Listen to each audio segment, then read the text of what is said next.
What's up, everybody? This is Rob Shack. So today we're doing a Like the Wind with my favorite car, the Mazda 787B in Gran Turismo 3, and probably other games too. Be sure to like, subscribe, comment, and share. Help me get to 1,000 subs. Like the Winds are great, kind of the thing that started my channel, and yeah, 787B is awesome. So I do a little spin on it. A little twist that I do with cars that I know are really good is I just sit here and wait until the not speed 12, until the Zonda laps me. So I wait a while here at the beginning, and then I come back and win it. So thank you all again and again for watching. You're awesome.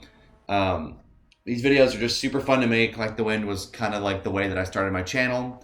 It's a lot of different videos that were kind of the, I guess the like brains behind me doing that, and one of them was doing Like the Wind races because they were really fun to do. A lot of other things. I've kind of mentioned that in the past. There's a lot of videos, ideas that were the reason why I started my channel, and one of them is Like the Winds.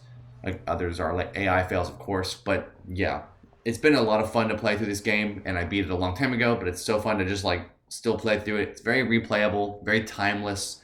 This game looks great too, given that it's from 2001, which means this game is over 20 years old, which is crazy. I know that I made a video on that too. 20 years old. It's nuts.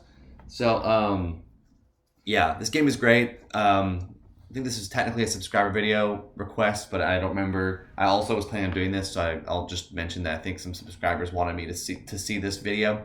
But it's just great. This game is fantastic. Like the Winds are so fun. It's amazing how they took a race that's so easy and actually made it dynamic. And in 4, they simplified this and made all the cars have similar top speeds, and it actually doesn't work as well. The fact that this game has such different top speeds is actually an interesting thing. You'll see me just sitting there while they all pass me. I got a little bit nervous when I was doing this one because it actually took me a while to catch up to them, but I did end up catching up to them all. The 787B is just really, really good for being able to do that. Very good handling, almost too good of handling. I didn't realize how touchy the 787B's handling is. I'd like kind of forgotten. It's been a while since I've driven the 787B, but it's very good, and it really is just a very fantastic car. It looks so good too, very timeless in its look. The Mazda was the first Japanese car to win Le Mans, as y'all may or may not know, and then Japan didn't win another Le Mans for like I think it was almost 20 years, because the 77B won in 91, and I think the Toyota, like, I don't remember what the new Toyota in Le Mans is called, but it's essentially the successor to the GT1 from the 90s. It's like got like a TS, blah, blah, blah, blah, blah. It's like some thing like that. But basically they finally won, and it was the first time Japan won a Le Mans race since the Mazda 77B, so that's pretty funny. I think the rotary is back, but Mazda obviously like doesn't really make rotary engines anymore. They did it with the RX-7 and 8, but then they haven't since. So who knows? Maybe someday they'll bring back the rotary more. I would love if they did. It's a lot of good technology. A lot of good technology there, and a lot of good potential there. So I'm hoping that at some point in the future they do. All right, so we are now underway. We are going very fast. Viper's finally catching up to the GT1. It took him freaking forever, but he does it. It takes him a very long time. So passes him here, and they stay together pretty much for a long time. Then the Viper has, of course, his pit glitch, which is just to be standard of the Viper. You know, as if he didn't have enough disadvantages racing against the GT1, who never needs to pit ever compared to him. Of course, he has a pit glitch, because I actually help him come back by catching up to him. When I slowly come back and unlap myself, I use the Viper to hit top speeds I didn't get to before and have my best lap time. And so I was like, yes, the Viper and I will do this, and then as a result, the GT1 will not get second. But then the Viper messes up, of course, on the pit. So, you know, why not? But this game is great. This car is great. 787B is great. Viper's great. GT1 is great. Every car in this race has like purpose. I find that really interesting. The Skyline is even in this race, and he's very good.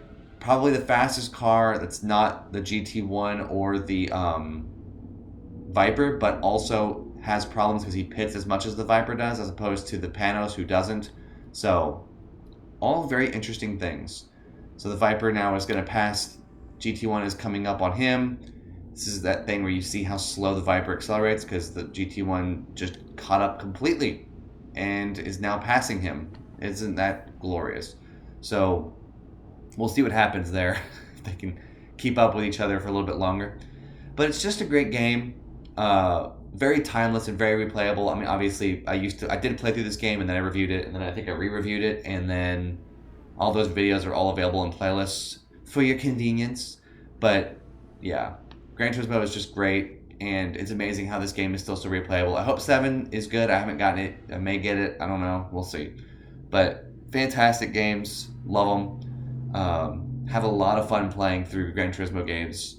I heard Sport was good too. I never got it, but I always rooted for Sport because, you know, obviously 7 is here and it's great. So, yeah, at some point I may get all those games, but right now I don't have a lot of other games I would want to get on the PlayStation, and so it's kind of hard to justify getting a whole PS5 just to play one game. I don't know.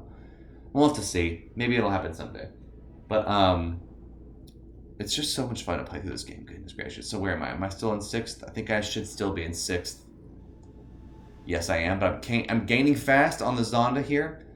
Zonda is on his 3rd lap as well, so we're catching up to them. We are still lapped by everybody else, so we're going to try to catch up to them slowly. Viper is now pulling away, but of course his pit time is near, so he's going to need to pit, and then that's when all the chaos starts to happen.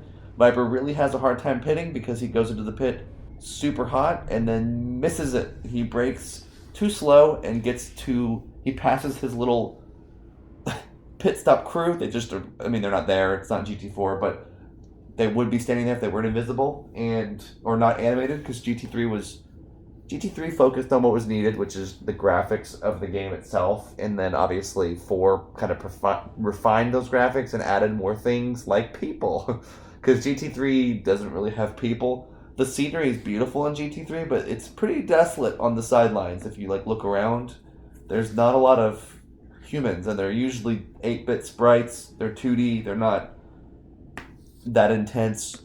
But in Gran Turismo 4 is where they start actually animating people, and the people look good too. They actually did a really good job with 4. As I play through 4, you could go watch that if you want. I'm playing through GT4 as well. It's a really, really good game, honestly. I forgot how good Gran Turismo 4 is, but 4 has aged extremely well. So has 3. Both the PS2 versions of Gran Turismo have aged incredibly well.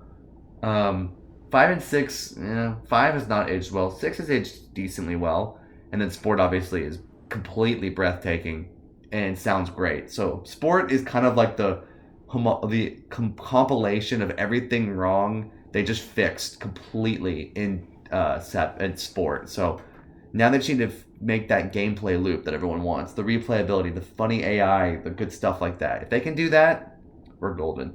So I hope they do it. I will always root for Polyphony because they seem like one of the few companies that actually lets their employees live and have lives and breathe and not be miserable every 2 seconds. It seems like Polyphony actually cares about their employees, which seems very rare for gaming studios at this point. They don't seem to really have that.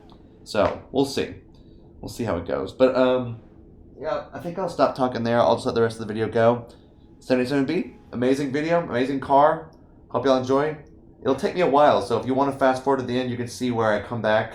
But it takes a lot longer, and it was actually pretty stress-inducing because I was doing okay. I was getting my 132s and 131s, which is better. The Viper is a 135, but he pits a lot, and the GT1 I think is a 138 and pits twice. But the Zonda saves me. When the Zonda's in the race, it allows you to do a little bit more interesting things because as a result of the Zonda being in the race, they kept ramming him, and that slows them down 4 seconds every time they hit him. So definitely gotta give some props to the Zonda for making videos like this possible. So props to you, Zonda, as you get slammed by somebody and now are going 200 miles an hour for a second.